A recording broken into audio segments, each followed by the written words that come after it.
Good morning and welcome everyone. I'm Tom Bowley, Chief Market Strategist at earningsbeats.com, and this is Trading Places Live.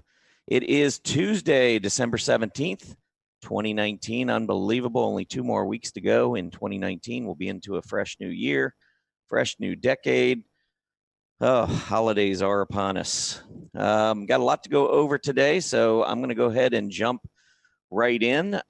We do have a number of things I wanted to go over today. So we've got, of course, the daily market recap, the earnings spotlight, upgrades, downgrades. I'm going to break down the healthcare area for you a little bit today. I want to go in and talk a little bit about that because that has been an area where the market has really been on fire of late.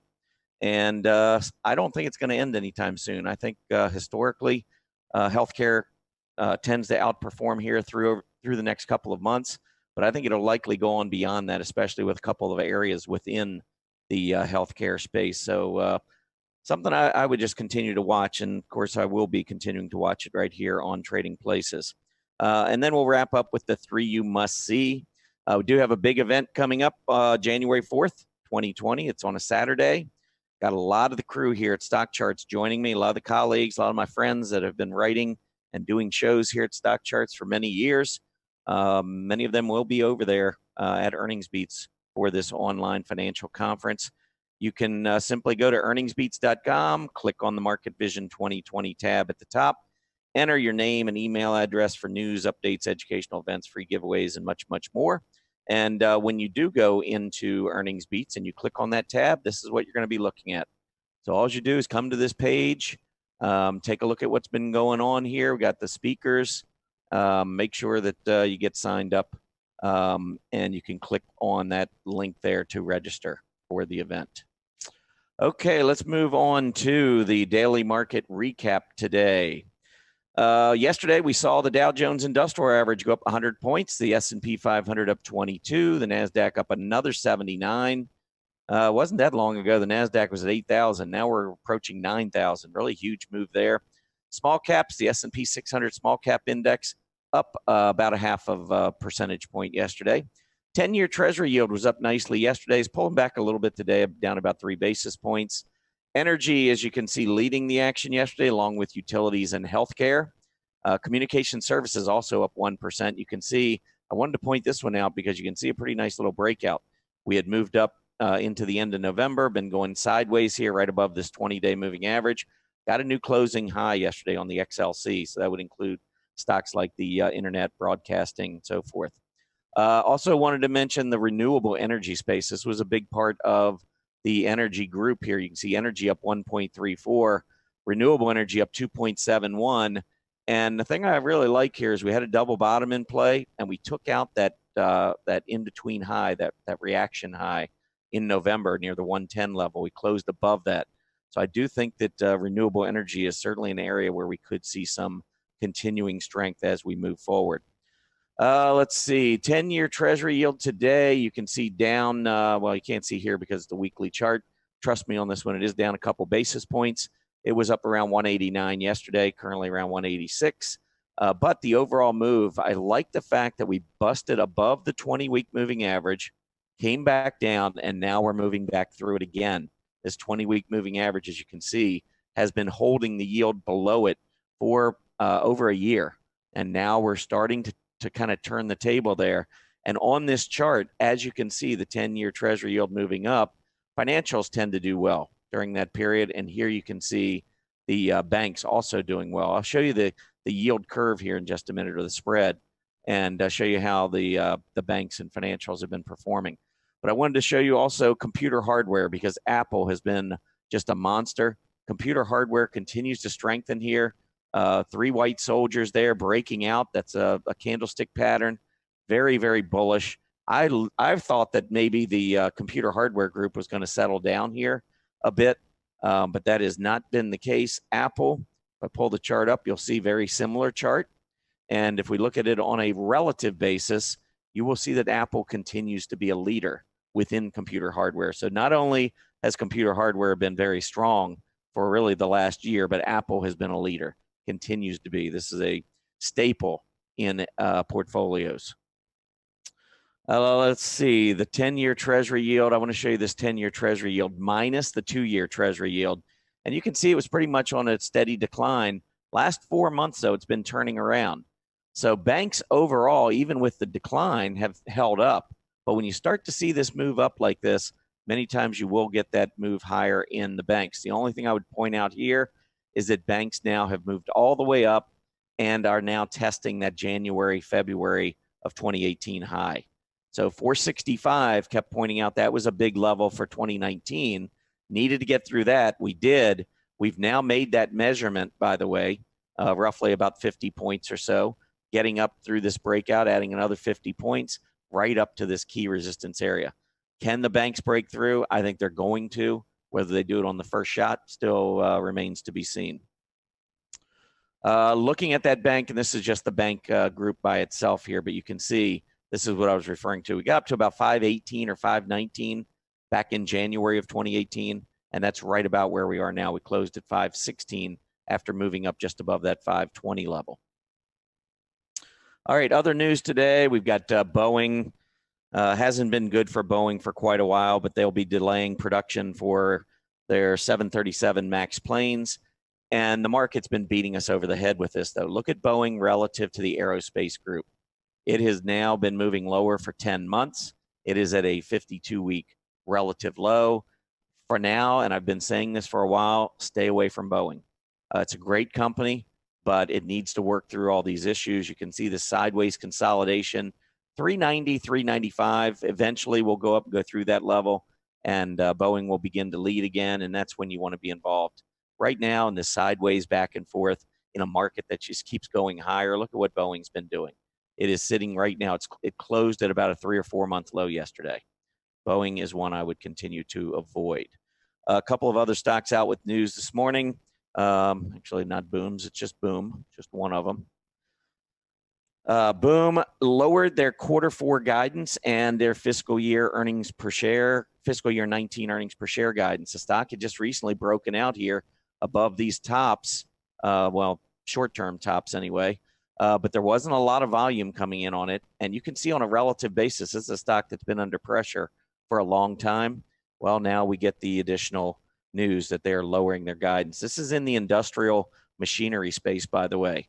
So this is a situation where the group is broken out to a 52-week high. You know, the rising tide lifts all boats. Well, in this case, industrial machinery stocks have been going up.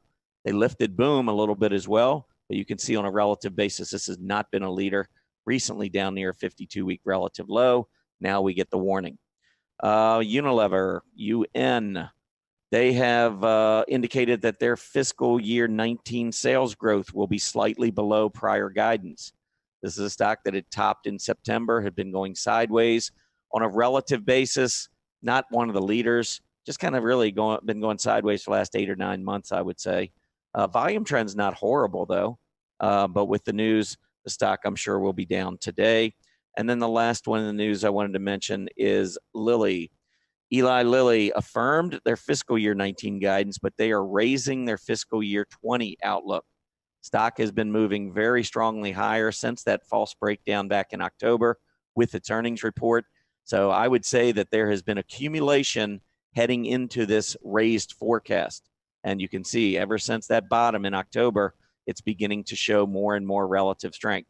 There are others that have been showing more relative strength in the pharma group, but I would say based on the raised forecast and the way the stock is trading, I think as long as you see this relative strength line going higher, I think Lilly is one that you certainly could consider to keep in a portfolio. All right, let's move on to earnings. We did have HEI out last night with their earnings report. And I had mentioned on the webinar that I did over at Earnings Beats yesterday that this was one I kind of thought maybe would be a little bit more of a coin toss, just in the sense that it had moved down with volume. It had been going sideways. It's not in a bad group. It's in that aerospace group. It was a leader a few months back, but recently you can see it's just been sideways. Ever since that big volume drop right here, it's just been going sideways, and the group's been going sideways. But they did come out. They beat top line. They beat bottom line. They are up about 2% in pre-market action. They raised their semi-annual dividend from 7 cents to 8 cents. Again, that's a semi-annual dividend, not quarterly. They guided in line. It was a pretty good report, but looking at the numbers here, up 2%. I think it probably just stays in this range, looking at the chart and all. But again, they did beat top and bottom line. It's not a bad looking chart, but if it were to go back down, and especially down near this first level around 117, it would be interesting. Gap support would be very interesting. That would be down around 113. That's where a lot of buyers came in back in May. But HEI is okay here. Jabil Circuits, or actually it used to be Jabil Circuits. Now it's just Jabil Inc. Stock's been moving up. You can see on a relative basis, been a leader. And we know why. Stock now up 9% in pre-market. They blew away the bottom line, $1.05 versus 94. They guided their fiscal year 20 higher. Revenues, or excuse me, volume here has been very strong, supporting this move to the upside. I think Jabil is one that I would keep on a watch list on pullbacks. This is a stock I like. Navistar NAV, they beat on the bottom line. They missed on their top line. I think that the revenues really spooked traders. Stock is down 5% in pre-market. And when you look at it again, relative strength nowhere near the high. It's been downtrending on a relative strength basis all the way since March earlier this year. So just not been a good performer. With today's pre-market action down 5%, looking at about $1.50. I think it's going to challenge these recent lows, and you want to hold that because it looks like the gap down will be below the 50-day moving average. So I wouldn't want to lose this price support. The last one in the earnings, WOR, Worthington Industries. They came up a penny short, 57 cents versus 58. I did not see anything in the pre-market. I didn't see any trades. It's not a heavily traded stock to begin with, but it has been downtrending for the last 4 months, and it came up a penny short. My guess is, especially with us up against resistance, that we'll at least see an initial gap lower, and then we'll see what happens from there. All right, let's move on to upgrades and downgrades. The first upgrade I want to show you, Johnson & Johnson. J&J, you can see the stock's been moving up nicely. It's in the pharma space. This one, though, on a relative basis, I mean, I prefer something like Lilly. Just came out, raised their guidance. I would prefer Lilly over this one, maybe some of the smaller pharma companies that have performed a little bit better. Those would all be interesting to me. But J&J, it gets an upgrade. Let's see if it can break above that 143 area and hold. That will be the key, whether or not it holds. If it gaps up, we get a bearish engulfing candle with not so great relative strength. I would be a little skeptical, and I am a little skeptical anyway. The volume moving up here hasn't been great. It's an okay stock, but I think that there are probably going to be other pharmas that look better. Another upgrade, PH. This is Parker Hannifin. This stock has actually been performing really well. It's in the industrial machinery space, which is broken out. And unlike the stock I was showing you earlier, what was it? Boom, I think it was Boom. But look at the relative strength here, Parker Hannifin. Now you've got a leader in the industrial machinery group. So industrial machinery moving higher. You've got one of the strongest stocks in the space. Good volume trends on this push to the upside. It's being upgraded. I agree with the upgrade. I like the stock. VRA, this is Vera Bradley. Now, this one had gapped up. I believe that was earnings related too. There at that 1270 area.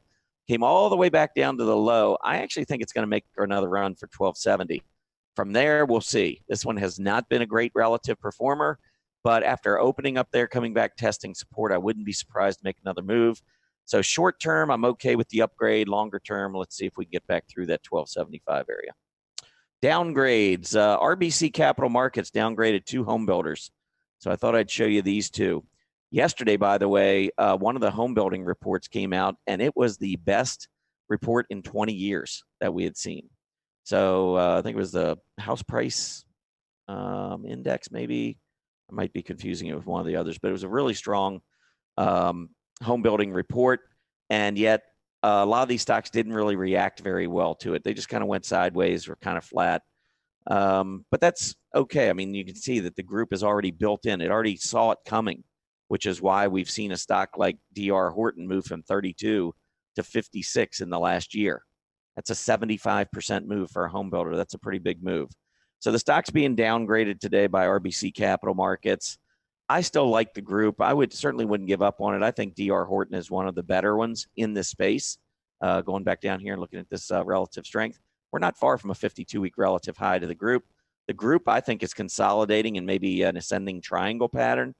So I disagree with this downgrade. I think maybe if you move back down to gap support closer to 52, it's probably going to present an opportunity. Lennar was the other one downgraded by RBC. And you can see made the move up. This is another one that had a huge run. $37 up to 65. That's about 67% move higher. It's sideways consolidating. And if I were to annotate this one, we had a breakout. We kind of had a lot of consolidation in this area. And then had a little bit more consolidation right in here before big breakout on heavy volume. I think anything back down around the 56 level, maybe as low as 54. The day it had all this volume with earnings, you can see it got down to about 54 and change. And then the buyers came in. And over the next few days on heavy volume, buyers supported the stock. So I think if you pull back into that 54.5 to 56 range, Lennar would be pretty interesting. So I would use the downgrade as an opportunity, just like I would on DHI as well. The last downgrade I wanted to give you is Synaptics, SYNA. And I like this stock a lot. This is in the computer hardware space. Just talked about computer hardware. Synaptics until back here in about August and September, and then really into November, started to finally turn around. It was a downtrending stock relative to its computer hardware peers, but that has changed, and with a lot of volume here. So a downgrade of this stock to me is definitely an opportunity. I love it at the 20-day moving average if it gets that low, and maybe even around the 62 level, which was its latest breakout. We put that support resistance line in right there. So we made this big move up, sideways consolidated for a little bit, volume comes out, and then here comes the volume again on the breakout. I think 61.5, right around that area, could be very interesting if we get a pullback on Synaptics. So this is certainly a case where I would use downgrades to my advantage. And that's it for the upgrades and downgrades. So let's move on now to break it down. And this is a segment I like to do. I get a lot of feedback on this where I think a lot of viewers just like the idea of finding a group and then breaking it down and really looking to try to find, okay, once you have an idea, what kind of strategy, how would you trade it? You know, the idea. Well, I'm not going to look. We already looked at computer hardware, but this is my relative strength industry group list. So I've got all 104 industry groups on here. I've put it in here as a summary list. So it gives me all of them, all 104, all the way down the line. And then I sorted them based on 3-month performance. So this will give you an idea of where the relative strength is coming from. The first one right on top of the list is computer hardware. So you pull this up, and this is the relative strength. This isn't computer hardware. This is computer hardware relative to the S&P 500. If you want to outperform the S&P 500, do it with computer hardware stocks. Now, that doesn't mean I'd get all computer hardware stocks, but I want to have a leader in there. So Apple is my favorite, but it's not hard to see why Synaptics. You know, when you look at a stock or a group like this that's outperforming, and you see Synaptics, which has really turned it around, that's, you know, you got a lot of money flowing into computer hardware. It's going to find its way into a stock like Synaptics. But here is the absolute chart on computer hardware. Okay, but I don't want to go into this group. I've looked at this one in the past. And to be honest, this is where we started to see the strength. And I began talking about computer hardware back in the spring. So this has been a really good group. So the question now is, where's the next computer hardware coming from for the next few months? Well, as I go down this list, and let me go back over here to the 3-month performance. The next one is non-ferrous metals. This is really a chart of Freeport McMoran, FCX. It's really the only one that this kind of drives that entire industry group. And you can see it's moving up, nice volume. Here is the overhead resistance. Let's see if we can get through there. But, you know, when you go back and you take a look at the group relative to the S&P, it's been weak. Does it pull back and then break back out? And if it does, literally the FCX is the trade you look for there. But I don't want to just limit myself to one possible stock, so I'm going to keep going. The next one here is the tobacco. Now, tobacco, over the last 3 months, you can see, yes, it's been good. But look at this downtrend. I mean, we've seen these 3-month moves to the upside before. The relative PPO is still negative, and it's been negative for more than 2 years. I think it's too early in this group. I'm not interested. This could be nothing but a little fake move to the upside and a rollover. So I'd be a little cautious with that. Then that brings me down here to the healthcare providers. Now, this is one I have been talking about quite a bit of late. And I think that this chart looks exceptional, and I think it's going to continue to go up. Will we have, short-term relative pullback? We could. I also wouldn't be surprised if we see this thing just keep going higher. We basically put in a relative double bottom. Here was that reaction high, and we cleared that. The 20-week is about to cross back over the 50-week. We are now back in positive territory on the relative PPO. This is the kind of chart that I like. And so I want to own stocks, or a stock at least, in this group. So if I just start with the healthcare providers and say, okay, this is a group, I know healthcare has been strong. This is a group that is just, not only is it breaking out here on this relative basis, look at the absolute chart, just broke out above that 2160, 2165 area. So we're getting an absolute breakout. We've got relative strength. This is the kind of group that I would be very interested in. So how do you go from here to individual stocks? Well, I would go into, let's just go back to the home page, the dashboard. And I would go over here to, there's a couple of different ways. You could go into the sector summary, pull up healthcare, go into healthcare providers, and then just sort it by scooter. Another way would be to go into scooter reports. And in here, you could break this down by large cap, mid cap, and small cap. And then, so let's say for large cap, let's say you wanted a large cap healthcare provider. Well, we do this healthcare provider, start typing that in, and there they are in scooter order for you. So if you know you want a large company, you start at the top. These three are going to be very good. You can see on these little mini charts. But for the most part, they've really run a lot. DaVita is pretty interesting because it had sideways consolidation. There's a major gap. If this were to pull back somewhere down around 68, I would find this one from 68 down to about 63, 64. I would view that as a gap support zone that I would use as accumulation to accumulate. But I really think 68 would be a great entry point on DVA. And it's currently trading at 72. So that one is not too far removed from its support level. The problem with some of the others, like Humana, the stock has gone up straight up now for 3 months. And honestly, I don't know, other than maybe a 20-day test, I don't know where I would want to consider getting into it. It's just been straight up. And when you go from 250 to 370, that's almost a 50% move in a large cap stock in 2 months. It's hard to make a large cap stock gain 50% in value in 2 months. Doesn't happen very often. But I think it just goes to show you the momentum that's really moved into this group. So what do you do, with these stocks? Well, you could look for one maybe that is a little bit, maybe a little bit further down on this list. Let me see if I had any on here. HCA, let's pull this one up. Now, this one has just been going sideways. We haven't gotten the breakout. But look at this weekly chart on HCA. You see this move up and all this sideways consolidation? A breakout above 145 would be a big, big deal. So this is one that I definitely would have on my watch list because if we continue to roll higher in healthcare provider stocks and this one breaks out, I think you could begin to see the relative strength in the stock. I'm sure there are a lot of folks just waiting on this breakout. PPO looks good, would fully support a breakout here. So keep an eye on HCA. A couple of the others that I would just maybe, and going back here, if you go to the mid cap and just leave healthcare there, you can see it comes up. Encompass is one that I think is pretty interesting. Pulling back, I think this 68 area would be very interesting on EHC. Going over here to MD, this could be maybe a turnaround candidate. Been downtrending. Look at the volume coming in as it reverses, starts to uptrend. This one's just getting started. MD would be very interesting.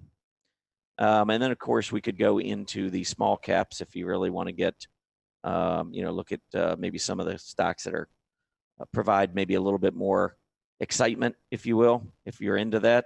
If you want to stick to, be a little bit less risky, more conservative, then maybe the large caps would make more sense for you. But here is Neogenomics.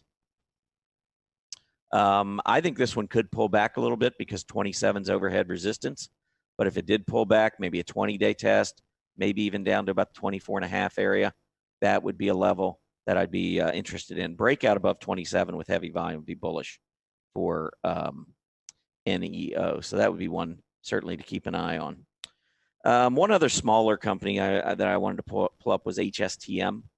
Now, this one doesn't trade a lot, as you can see, so this might eliminate a lot of you. Probably would eliminate me, but I like the pattern.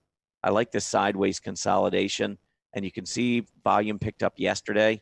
Big move up, a break above $30 here on the stock after all this consolidation would be very bullish. All right, let's move on. We are going to jump into the 3 you must see. So I'm going to pull up WDC as my third stock, or first stock, I guess, of the 3 you must see. Now, this is Western Digital, and I'm going to pull it up on a relative chart. And you can see it's in the computer hardware space, but look at the relative strength here. This is this just hit a 52-week relative low over the last few weeks. And that candle right there scares the heck out of me. If I was in this stock, I would have sold it. I'd move to something else in computer hardware. Now, if it can get through, but look at that big volume gap down at 57.50. And yesterday, it looked like it was making the breakout and then failed and came back down. I suspect this stock goes lower. When I get a reversing candle like that in a relative laggard, and I've already had a good run, if I happen to be holding it at the time, that would get me out of the stock.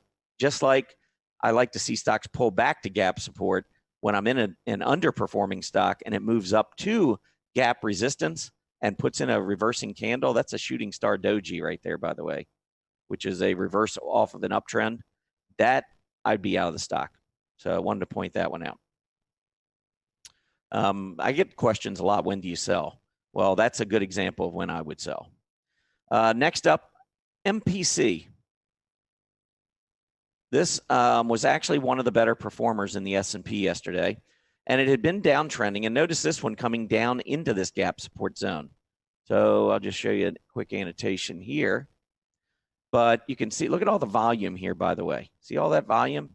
So here we've got a stock that gapped up to there. Here's the bottom of gap support on heavy volume. It broke out above that prior high. Now it pulls back. It's also got a trend line that we could put in here as well. That it looks to me like it maybe has just broken. But kind of like a little down channel here on MPC, but just broke out. Volume picked up yesterday. This could be one ready to make another move up to that 68 level. So I'd be watching that pretty closely.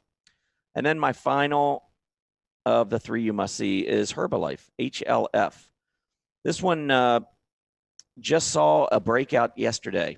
After downtrending, you can see the volume here come in, moving up, putting in a higher low. Volume comes in here, another breakout, higher high. So far, a higher low. And you really want to watch this ascending triangle, or look at this ascending triangle. Equal highs, rising lows. And yesterday we broke out. I'd like to see a little more volume, but this measures from 46 down to 42, which would be $50. That's where we broke down from, $50. So that's what it looks like to me. I see HLF maybe moving back up to that 50 area. All right, that is it for today. I want to thank everybody for stopping by. Always a pleasure. We will be adjusting our schedule over the holidays. We'll talk about that a little bit more on Thursday, so keep that in mind. Everybody have a great day, and see you back here on Thursday. Happy trading.